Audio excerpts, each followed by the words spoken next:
Okay, everyone, so rolling through. Welcome to part 3 of DSP versus the Internet, episode 73. I'm going to be honest, this next video I'm questioning. It's from Showtime, a real TV network. I almost guarantee you this clip is going to get claimed and blocked. All right, I'm going to give it a shot. We're going to see what happens. But if I know, I got to keep my eye over here on the stream to see if it says it's detected copywritten content or not. Okay, here we go. So I'm aware that this show existed many years ago. Was it 5 years ago, 6 years ago? So this was, what's his name? The guy who plays Borat. I forgot his name, the comedian. And basically what he did, he dressed up in makeup like this to make himself like people wouldn't know who he is. And basically he just completely did dumb shit and fooled people into thinking he was real and made them do the dumbest thing. Ali G, that was his original thing, right? What's his real name? Sacha Baron Cohen. Thank you, Sacha Baron Cohen. Yeah. So let's see what he does here. Again, I don't know if we're going to be able to watch this whole clip or not because it is Showtime and it's probably going to get blocked. So let's see. There we go. So how can this guy be so dumb? Look how his face looks like Frankenstein. Look at it. You can see the face. You can see the line. You can see the makeup mask that he's wearing. You can see it. How do you think that this guy's real? I assume this is real. And the guy is so dumb that he actually buys it, right? But how dumb can you be? Like, this is so cringe. This is very hard for me to watch. Because how dumb can you be to buy this prank and think it's real? What the fuck?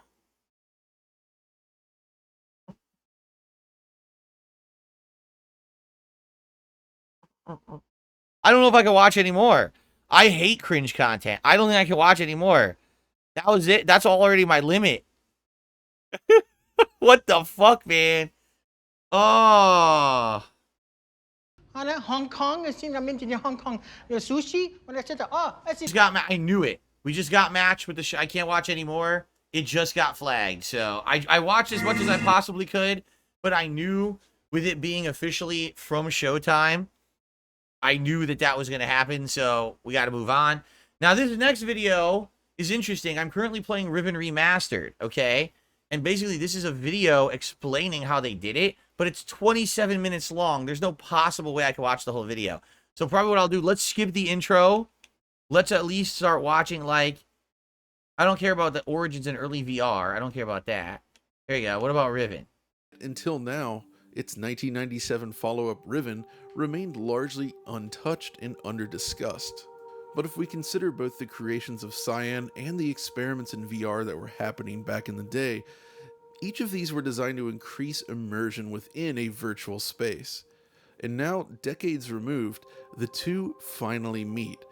This new release of Riven is a stunning recreation of the original 1997 game built using modern technology.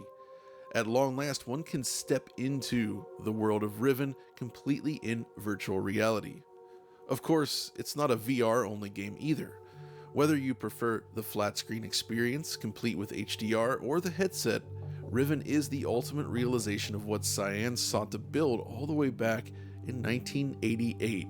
For the record, Lady Charisma says, I've started playing Riven on VR because I saw you playing it, and I'm really amazed at how good it is as a VR game. I think this is the kind of game that actually benefits from being VR. No, I think it does. I think it would be amazing to be in those positions in VR and exploring, looking for clues and stuff. Sure. I'd imagine, in part, the reason it took so long comes down to technology available. You see, the leap from Myst to Riven in terms of pre-rendered background quality was gigantic. Huge. Myst still has that early 90s CGI look to it, something that could be translated somewhat into real-time 3D even decades ago. But Riven's backgrounds are a different story entirely. The density and quality of these original renders remains impressive even today. The world features more life.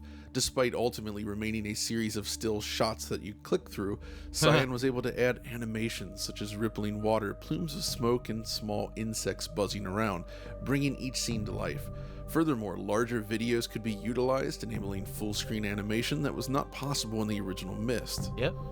but real-time 3D rendering really just wasn't ready to match this level of fidelity, that is until recently, which is why this new remake of the game built in Unreal Engine 5 is so interesting.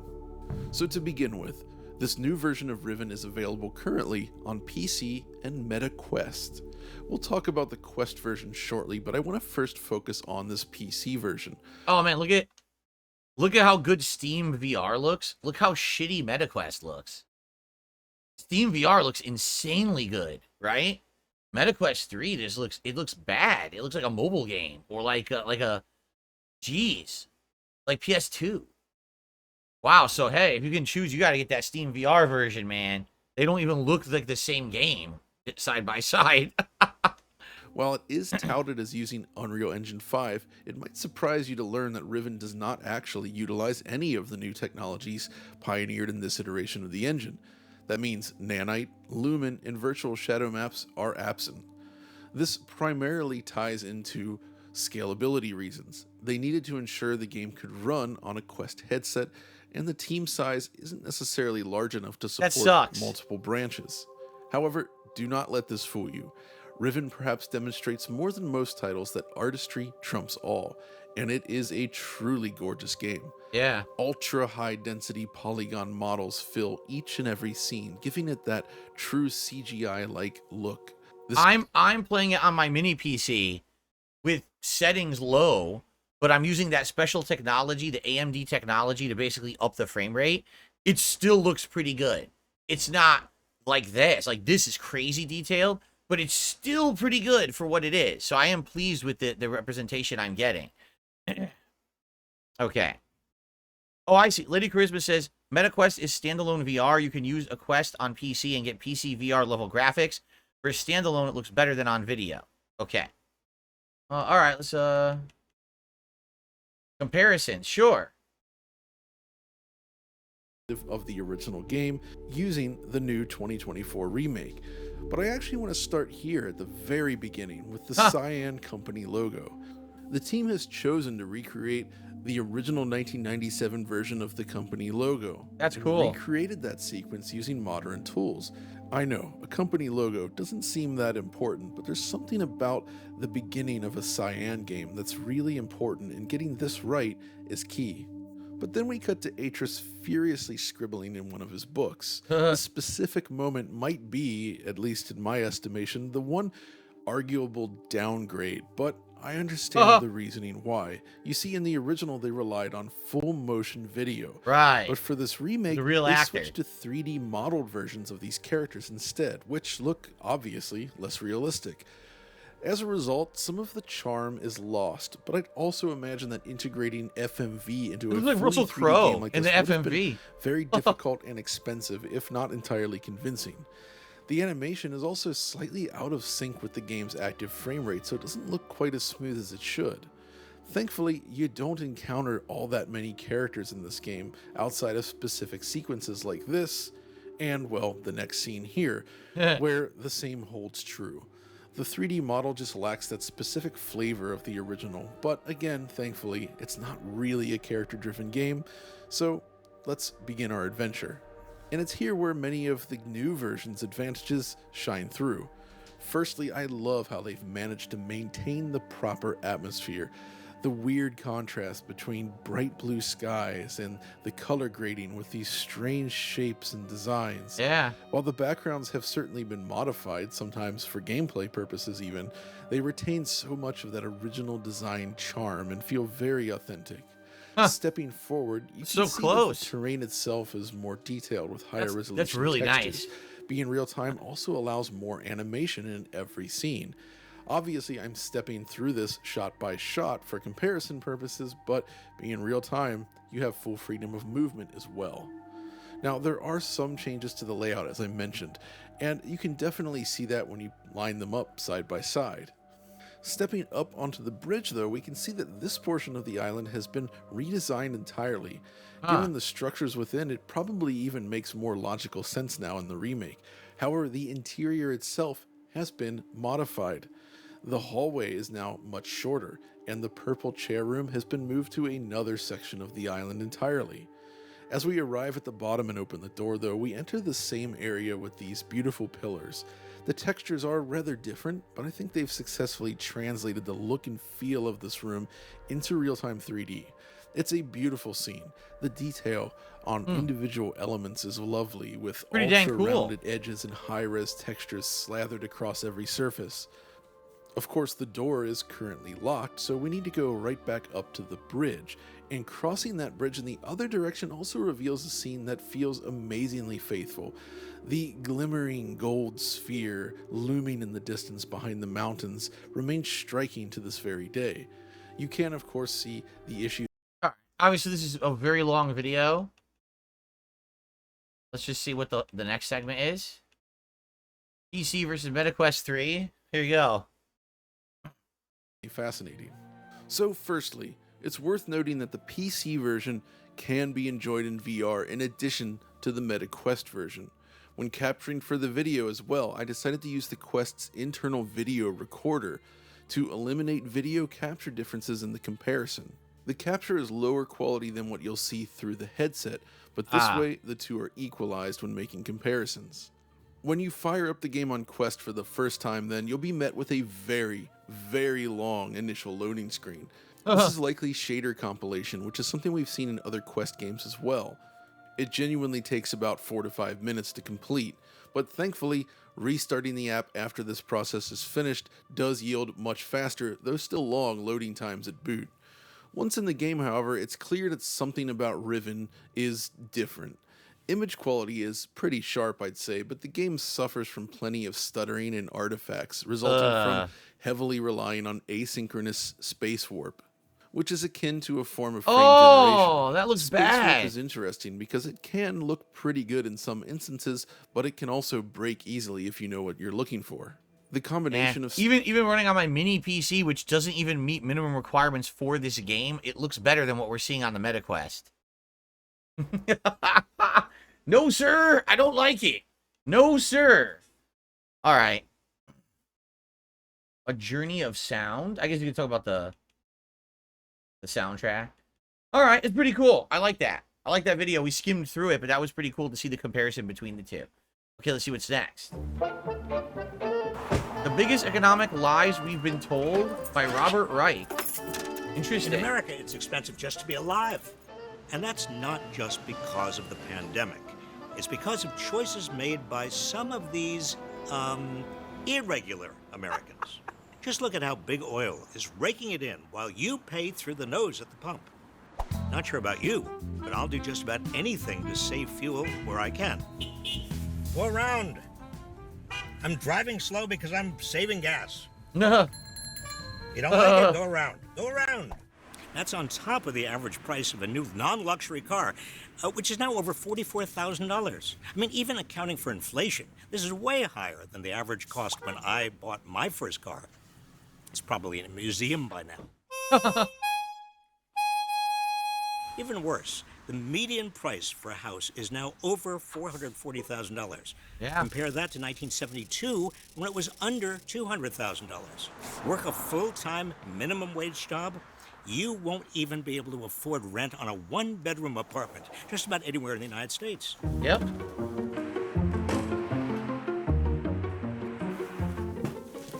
And when you get back after a long day of work, you'll likely be met with bills up the wazoo for doctor's visits, student loans, and utilities. So what's left of a paycheck after basic living expenses? And maybe not even those. You can only reduce spending on food, housing, and other basic necessities so much. Want to try covering the rest of your monthly costs with a credit card? Well, now that's more expensive too, with the Fed continuing to hike interest rates. All of this comes back to how we measure a successful economy. What good are more? So this is going to be interesting, because what he's going to do in this video, I haven't seen it yet. He's going to explain how all of American media keeps reporting that our economy is good and healthy and we're getting job growth and all that. I think he's going to expose the fact that it's all bullshit because they're misreporting it in a way that makes it sound good when in reality it's not. So let's actually see what he has to say. Jobs if those jobs barely pay enough to live on. And what good are lots of jobs if they cause so much stress and take up so much time that our lives are miserable? And don't tell me a good economy is measured by a roaring stock market if the Right. richest 10% of Americans own more than 80% of it. Correct. And what good is a large gross domestic product if more and more of the total economy is going to the richest 1%? Right. The people who are benefiting from this better economy are the rich. The normal people aren't getting good jobs, aren't getting job security, aren't getting good health care. They're getting nothing out of it. They're busting their asses at crap jobs. And that's all that's being made. And guess who gets all the profits from those crap jobs? People at the top, not the people working them. That's the point. In fact, what good is economic growth if the way we grow depends on fossil fuels that cause a climate crisis? These standard measures, jobs, the stock market, the GDP, they don't show how our economy is really doing, Right. who is doing well, or the quality of our lives. Right. People who sit at their kitchen tables at night wondering how they're going to pay the bills, they don't say to themselves, well, at least corporate profits are at record levels. In fact, corporations have record profits, and CEOs are paid so much because they're squeezing more output from workers but paying lower wages. Yep. Over the past 40 years, productivity has grown nearly 4 times as fast as hourly pay. That's right, working Americans are getting paid less for being more productive than ever.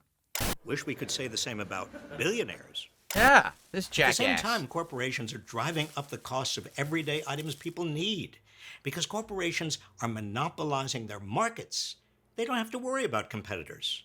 A few giant corporations can easily coordinate price hikes and enjoy bigger profits.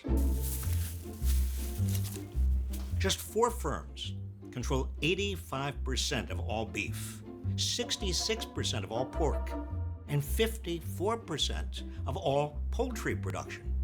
Firms like Tyson have seen their profit margins skyrocket as they jack up prices higher than their costs, forcing Wow. consumers who are already stretched thin to pay even more. It's not just meat. Weak antitrust enforcement has allowed companies to become powerful enough to raise their prices across the entire food industry. It's the same story with household goods. Giant companies like Procter & Gamble, they blame their price hikes on increased costs, but their profit margins have soared to 25%. Right. Hello? They care more about their bottom line than your bottom. Exactly. Of course they Meanwhile, do. parents and even grandparents like me are still struggling to feed their babies because of a national formula shortage. Why? Largely because the 3 companies that control the entire formula industry would rather pump money into stock buybacks than quality control at their factories.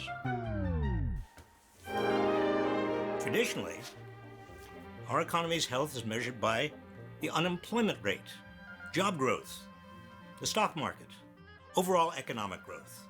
But these don't reflect the everyday kitchen table economics that affect our lives the most.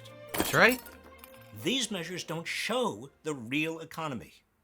Instead of looking just at the number of jobs, we need to look at the income earned from those jobs. The quality And not of the the job. average income. I mean, people at the top always bring up the average. If Jeff Bezos walked into a bar with 100 average working people, the average wealth of each person would suddenly be over $1 billion.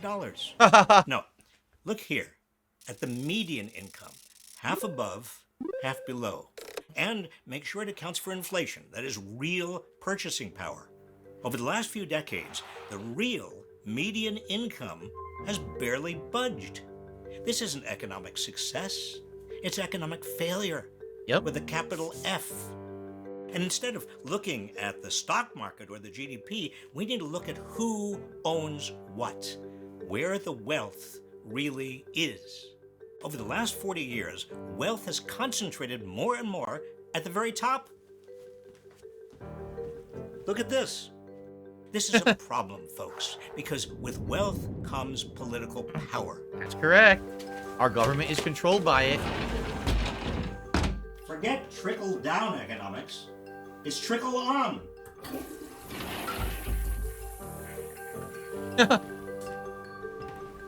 And And instead of looking just at economic growth, we also need to look at what that growth is costing us.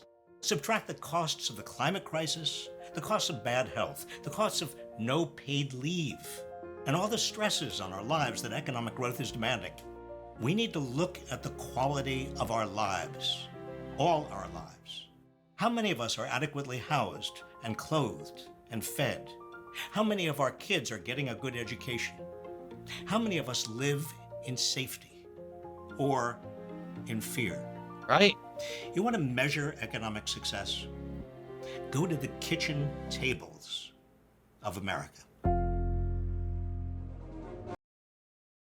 It doesn't matter what statistics they throw at you. What matters is how you feel about your existence. So back in the day, the times that he's talking about, the 1960s, the 1970s, hell, the 1930s, 40s, 50s, there was the idea of the American dream, correct? And the American dream was anyone can make it big. All you got to do is work your butt off, dedicate yourself to hard work, and you will get that white picket fence surrounded house with a lawn, with a safe street to live on, an automobile, maybe a garage. You'll have a family, a boy and a girl, a happy family together. That was the American dream. The job that's secure, that allows you to have health care, that allows you to pay for your children's tuition so they can go to school. That was the American dream. Where is the American dream today? Today, most people are working dead-end jobs that don't care about them, will cut them at a moment's notice, and never flinch. There's no job security. The jobs are reducing hours so you don't qualify for health care under them because they're legally required to give you health care if you work a certain amount of hours, forcing people to work multiple jobs. So now you got to travel to your different jobs. You got to juggle 2 different careers at once just to make ends meet. All the prices are going up on everything. Is the pay going up? Well, it is, but the problem is it's an adaptive pay raise that just allows these companies to charge more. They can say, oh, we have to pay more. Guess what? We'll charge you even more. So even when there's a minimum wage goes up, the company just raised the prices again. So what's the solution? The solution is to stop allowing less than 1% of the people to control everything. But how do you change it? That's a good question. That's a very good question. In America, this is the situation. We have a tiny group of people who are in control of all the companies and the government, and they're staying there. It's just like I said, with this upcoming election coming up, neither candidate is a good candidate. They're both rich. They're both in that upper echelon of existence. The people who are untouchable can do whatever they want, say whatever they want, get away with anything because they're so rich compared to the rest of us. How on earth have we allowed our country to become this select elites, right? And so when you see Elon Musk tweeting something and he thinks he's so witty and he thinks he's so smart, realize that that guy is one of the richest people on this planet and will never be held accountable for anything he ever does in his life. That person is a god among men. Why are you looking up to that man? Why would you ever look up to that man? That man should, you know what I mean? Like you shouldn't like that guy at all. That is your enemy. That is the man who's controlling shit based on his stupid, frivolous actions. He controls the lives of hundreds of thousands to millions of people on a daily basis. But people don't get that. We treat these people as celebrities, right? As people to look up to, idols. I want to be just like that. No, you don't. You don't want to be these people who control everyone and keep us down. They've created all these systems to make it so that you can never, ever reach that level that they're at. They want you to think that the economy is good by putting out news reports saying so. Oh, unemployment is down. Jobs are up. Yeah, but what's the quality of the job? You used to have people who would work in a factory, work at a company, lifelong career with benefits like healthcare, retirement savings, all of that. None of that exists anymore. The American dream is done. They have done away with it. And people are just sitting there saying, oh, well, what's on TV? What's on the internet today? Well, who can I make fun of on YouTube and shit? Instead of realizing life around them has been stolen, the rug's been pulled out from under American society. We're fooled by these 1%ers who control everything. This guy is dead on correct. Now, he made the video 2 years ago. It's just as valid today. Just as valid today of what he's saying. In fact, more so, because inflation has continued to increase. That's what they say, oh, inflation's going down. No, it hasn't. The rate of inflation has gone down. Inflation is still increasing, but the rate it's increasing has reduced. That's not good. It's still going up. They misrepresent the facts to fool people so that you think you're too dumb to understand what's really happening. All right, well, I could sit here and I could rant about politics all day, but I think I've got my fill for the show. So thank you for watching. Be back with the final 2 Ultra member submissions, and then moving on to the submissions tier randomized playlist in the next part. Thanks, guys. I'll see you then.